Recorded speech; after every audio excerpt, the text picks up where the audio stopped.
మిగతా అప్డేట్ చూస్తే ప్రతిరోజు ప్రభుత్వ హాస్టల్లో గురుకుల పాఠశాలలో కలుషిత ఆహారం తిని పిల్లలు అస్వస్థకు గురవుతున్నారని అన్నారు మాజీ మంత్రి హరీష్ రావు. షామీర్పేటలో బీసీ గురుకుల పాఠశాలల్లో పిల్లలు పురుగుల అన్నం వద్దంటూ కూడా రేవంత్ సర్కార్ పై పోలీస్ స్టేషన్లో ఫిర్యాదు చేశారని అన్నారు.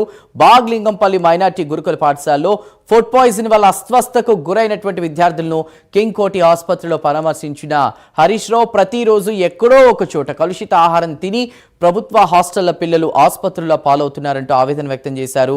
రేవంత్ రెడ్డి విజన్ 2047 అంటూ డబ్బాలు కొట్టుకుంటున్నారని అన్నారు. ఇది విజన్ 2047 కాదని పాయిజన్ 2047 అని అన్నారు హరీష్ రావు.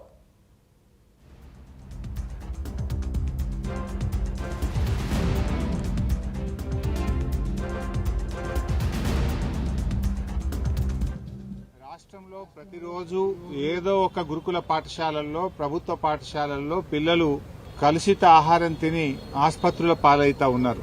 మొన్న షామీర్పేటలో బీసీ గురుకుల పాఠశాల పిల్లలు మాకు అన్నంలో పురుగులు వస్తున్నాయి, మేము ఈ పురుగులన్నం తినలేమని గురుకుల పిల్లలు పోలీస్ స్టేషన్ కు పోయారు. షామీర్పేట బీసీ గురుకుల పిల్లలు మొన్న పోలీస్ స్టేషన్ కు పోయి ఈ పురుగులన్నం మాకద్దు అని చెప్పి రేవంత్ రెడ్డి ప్రభుత్వం మీద కంప్లైంట్ చేసినారు.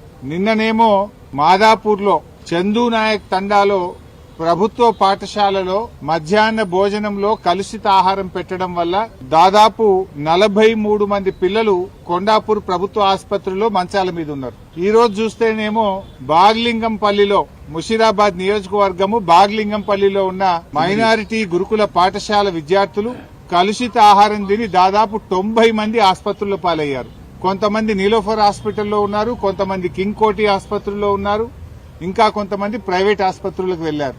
ఇలా ఎక్కడ చూసినా పిల్లలు ఆసుపత్రుల పాలవుతున్నటువంటి పరిస్థితి ఉన్నది. రేవంత్ రెడ్డి ఏమో విజన్ 2047 అని డబ్బా కొట్టుకుంటుండు, సంకలు గుద్దుకుంటుండు.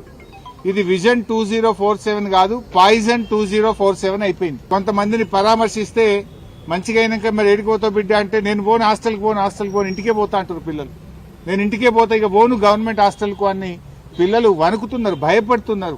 తెలంగాణ రైజింగ్ కేవలం ఆ ఫ్రంట్ పేజ్ యాడ్లు, పేపర్లలో ఫ్రంట్ పేజ్ యాడ్ల మీద, టీవీ అడ్వర్టైజ్మెంట్ల్లో, హోర్డింగ్ల మీద మాత్రమే తెలంగాణ రైజింగ్. కానీ ఇక్కడ పిల్లలు మాత్రం ఆసుపత్రుల్లో మంచాల మీద ఫాలింగ్. రాష్ట్రంలో ప్రతిరోజు ఏదో ఒక గురుకుల పాఠశాలల్లో ప్రభుత్వ పాఠశాలల్లో పిల్లలు